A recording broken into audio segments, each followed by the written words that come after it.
Ok, muchachos, siguiendo con los métodos de asignación para lo que son, ¿verdad? La planeación a corto plazo, tenemos el siguiente método que son las reglas de prioridad para asignación de trabajos. Si ustedes recuerdan, en el primer video de estos métodos de asignación, vimos un método de asignación que simplemente era poder asignar un recurso, algún trabajo con un costo mínimo. Ahora lo que tenemos acá son reglas para poder hacer asignaciones de trabajo. Son 4 reglas que nosotros vamos a ver en este ejercicio y que tienen las siguientes siglas. PEPS significa primero en entrar, primero en salir. Esto significa que el orden en que van a entrar los trabajos en el sistema va a ser aquel primero que llegue al sistema es el primero que se procesa. Así de simple. Luego tenemos TPC, que es el tiempo de procesamiento más corto. Significa que cada trabajo tiene una duración de una cantidad de días. Entonces lo vamos a ir ordenando en función de aquellos trabajos que duren menos en el sistema. Esos son los que van a ir primeros. Luego el otro método se llama FEP, que es la fecha de entrega más próxima. Es decir, vamos a ordenar los trabajos en función de aquellas fechas más próximas en donde se tienen que realizar o tienen que entregarse estos trabajos terminados.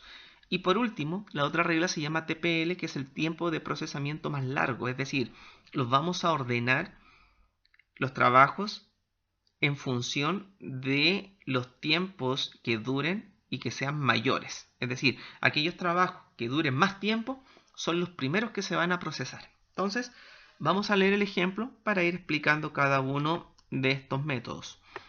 Dice el ejemplo, 5 trabajos de arquitectura esperan para ser asignados. La siguiente tabla muestra la información sobre sus tiempos de trabajo, que en realidad es el tiempo de procesamiento, y la fecha de entrega. Los trabajos se asignan el día de hoy, que es el día 200 del año. Aplique las 4 reglas y determine cuál es la que mejor le conviene a la empresa. Entonces, si ustedes se fijan, en esta tabla tenemos 5 trabajos, A, B, C, D y E. Cada trabajo tiene su tiempo de procesamiento, es decir, la duración, cuántos días tarda en hacerse. Por ejemplo, el trabajo A tarda 6 días, el B2, el C8, el D3 y el E9. Y tenemos las fechas en que se tienen que entregar. Si ustedes se fijan, estas fechas están en función de un año calendario. Año calendario significa que partimos del día 1 al día 365. ¿Ok? Un año tiene 365 días. Entonces, aquí están las fechas de entrega del trabajo. Si ustedes se fijan, el trabajo A hay que entregarlo en el día 208. El B hay que entregarlo en el día 206. El C hay que entregarlo en el día 218, el D en el 215 y el E en el 223. Entonces, lo primero que vamos a hacer, vamos a copiar esta misma tablita, la vamos a pegar acá abajo y lo que vamos a hacer es ir calculando la cantidad de días que se demora o la cantidad de días de entrega de estos trabajos. Si ustedes se fijan, estos trabajos, según el ejercicio, lo estamos asignando el día de hoy, que es el día 200. Por lo tanto, para calcular la fecha de entrega del trabajo, simplemente a cada fecha que aparece en este cuadro le restamos el día de hoy, que sería el 200. Por ejemplo, para el trabajo A sería 208 menos 200. Eso nos da 8. Luego 208 menos, 200 menos 206, eso es igual a 6. Luego tengo 200 menos 218 y eso da 18. Luego tenemos 200 menos 215, eso es igual a 15. Y por último tenemos 200 menos 223 y eso es igual a 23. Si ustedes se fijan, ahí lo que hicimos simplemente fue calcular en días la fecha de entrega del trabajo, es decir, cuántos días a partir de hoy yo tengo para poder entregar el trabajo. Entonces, para el trabajo A, tengo 8 días para poder entregarlo. El trabajo B, 6 días. El trabajo C, 18. El trabajo D, 15. Y el trabajo E, 23 días. Entonces, vamos a ir con el primer método, que se llama PEPS. PEPS significa primero en entrar, primero en salir. Entonces, ¿qué vamos a hacer? Vamos a fabricar una tablita como esta, que tiene 5 entradas,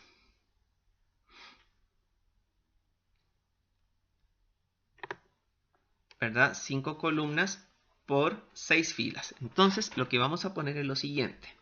Acá vamos a poner la secuencia del trabajo. Luego vamos a poner el tiempo de procesamiento del trabajo.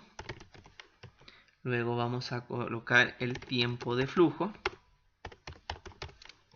Luego colocamos fecha de entrega del trabajo. Y por último vamos a colocar los retrasos.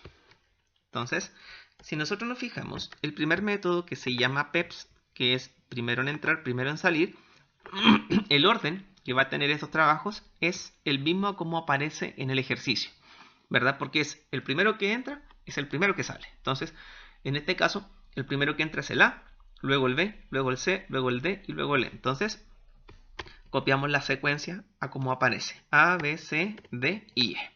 ¿Ok? Ese es PEPS, primero en entrar, primero en salir. Entonces, vamos a copiar los tiempos de procesamiento de cada trabajo, que sería 6, 2, 8, 3 y 9. Ese sería el tiempo de procesamiento para cada trabajo. Es decir, el trabajo A dura 6, el B2, el C8, el D3 y el E9. El tiempo de flujo, ¿cómo se obtiene? Es bastante simple.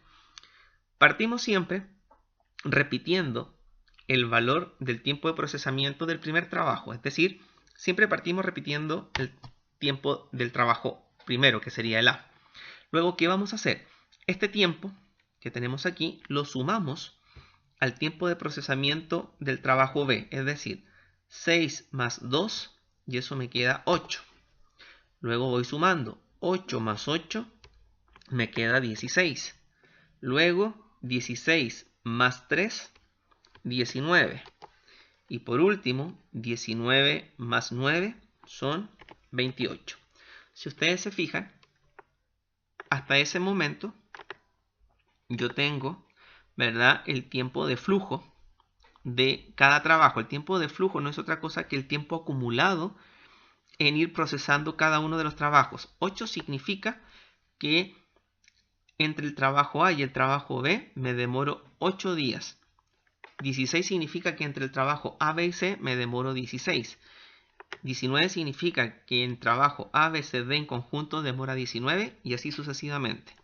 Luego tengo la fecha de entrega del trabajo, que repito la información que calculamos al inicio, que son las fechas de entrega, que son 8, 6, 18, 15 y 23.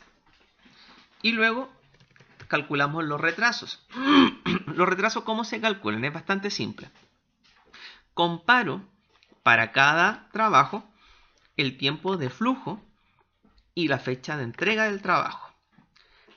Si la fecha de entrega es mayor a su tiempo de flujo, no vamos a tener retraso. Ejemplo, el trabajo A tiene un tiempo de flujo de 6 días, pero yo tengo un tiempo de entrega de 8 días. Por lo tanto, como tengo mayor tiempo de entrega que lo que me demoro en hacer ese trabajo, por lo tanto el retraso va a valer 0. Es decir, no tengo días de retraso. Vamos con el trabajo B. Si ustedes se fijan, el tiempo de flujo vale 8 y la fecha de entrega son 6. Si ustedes se fijan, aquí pasa lo contrario. El tiempo de flujo es mayor. Es decir, en procesarse el trabajo A y B se demora 8 días, pero yo tengo 6 días para poder entregar el trabajo B. Por lo tanto, voy a tener un retraso de ¿cuántos días? Resto 8 menos 6, y me quedan 2. Luego seguimos con el trabajo C. El tiempo de flujo son 16 días y la fecha de entrega son 18. Si ustedes se fijan, la fecha de entrega es mayor al tiempo de flujo, por lo tanto no hay retrasos, 0. Vamos con el trabajo D. El tiempo de flujo son 19 días y la fecha de entrega son 15. Por lo tanto voy a tener un retraso. Resto 19 menos 15, eso me da 4. Y para el trabajo E, ¿verdad? Comparo su tiempo de flujo, que son 28 días, y la fecha de entrega son 23. Por lo tanto, como el tiempo de flujo es mayor a la fecha de entrega, voy a tener un retraso. Resto estos valores, 28 menos 23, y me queda 5. Si ustedes se fijan, hasta ahí lo único que hicimos fue ir calculando el tiempo de flujo y el retraso. Los demás, lo del tiempo de procesamiento y la fecha de entrega, son valores que me lo da el ejercicio. Entonces, ¿qué voy a hacer? Voy a calcular algunos totales. ¿Qué totales voy a calcular? Vamos a calcular el tiempo de procesamiento de los trabajos. Es decir, vamos a sumar 6 más 2 son 8, más 8 16, más 3 19 y más 9 me da 28. Luego voy sumando los tiempos de flujo, ¿verdad? Los tiempos de flujo me dan lo siguiente, sería 6 más 8 más 16 más 19 más 28 y eso me da 77. Y vamos a sumar los retrasos. Entonces, si ustedes se fijan, tengo 2 más 4, 6 y 6 más 5, 11 días. Esos son los totales que vamos a calcular y que después los vamos a emplear en algunos indicadores que ya les voy a ir comentando. Ok,